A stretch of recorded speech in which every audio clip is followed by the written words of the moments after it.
அல்ஹம்துலில்லாஹி ரப்பில் ஆலமீன் நஹ்மதுஹு வ நுஸல்லி அலா ரசூலில் கரீம். பெண்ணிமிக்க அல்லாஹ்வின் நல்லடியார்களே, ஒருமுறை ஒரு அன்சாரி சஹாபி ரசூலுல்லாஹி ஸல்லல்லாஹு அலைஹி வஸல்லம் அவர்களிடத்துல தர்மம் செய்யுமாறு உதவி கேட்டாங்க. பெருமானார் ஸல்லல்லாஹு அலைஹி வஸல்லம் அந்த அன்சாரி சஹாபிட்ட உன்னுடைய வீட்டில் ஒன்றும் இல்லையான்னு சொல்லி கேட்டாங்க. இந்த சஹாபி சொன்னாங்க, என்னுடைய வீட்டில் ஒரு சாக்கு விரிப்பு இருக்குது, அதில் ஒரு பாதியை விரித்து கொண்டு மறுபாதியை போர்த்தி கொள்வேன்.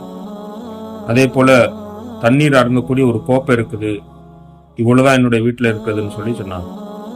பெருமானார் ஸல்லல்லாஹு அலைஹி வஸல்லம் அந்த சஹாபிட்ட அந்த ரெண்டையும் கொண்டு வர சொன்னாங்க. கொண்டு வந்த உடனே நபி ஸல்லல்லாஹு அலைஹி வஸல்லம் இந்த ரெண்டு பொருளையும் ஏலம் விட்டாங்க. 2 வெள்ளி காசுக்கு ஏலம் விட்டாங்க. அந்த ஏல காசு 2 வெள்ளி காசை சஹாபி கிட்ட கொடுத்து, 1 வெள்ளி காசுக்கு தானியத்தை வாங்கி உங்களுடைய வீட்டில் கொடுத்துருங்க, இன்னொரு வெள்ளி காசுக்கு கோடாரியை வாங்கிட்டு வாங்கன்னு சொல்லி இந்த சஹாபிட்ட பெருமானார் ஸல்லல்லாஹு அலைஹி வஸல்லம் கொடுத்து விட்டாங்க.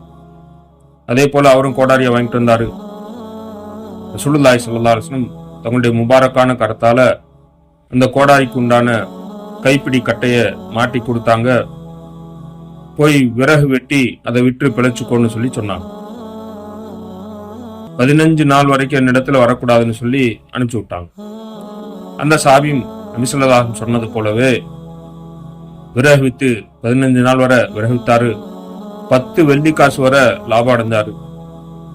பிறகு அதுல கொஞ்சம் வெள்ளி காசுக்கு தானியம், கொஞ்சம் ஆடையும் வாங்கி கொண்டு நபி ஸல்லல்லாஹு அலைஹி வஸல்லம் இடத்துல வந்தாங்க.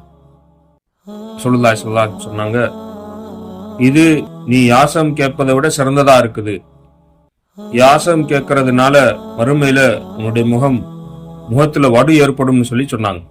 பெண்ணிமிக்க அல்லாஹ்வின்டியார்களே, யாசம் யாருக்கு ஆகுமானதோ அப்படிப்பட்டவர்களை தவிர யாரிடத்திலும் எதற்காக வேண்டியும் யாசம் கேட்பது எந்த ஒரு மனிதருக்கும் ஆகுமானதல்ல.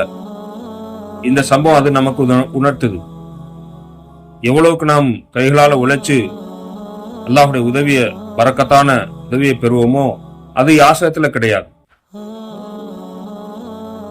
அதனால நாம் நம்முடைய சிறிய வருமானமா இருந்தாலும் சரி, எத்தகைய வருமானம் இருந்தாலும் சரி, நாம் நம்முடைய கையால் உழைத்து உண்பதே மிகச் சிறந்ததாகவும் தீனில் நமக்கு அதுவே விருப்பத்துக்குரியதாகவும் இருக்கிறது.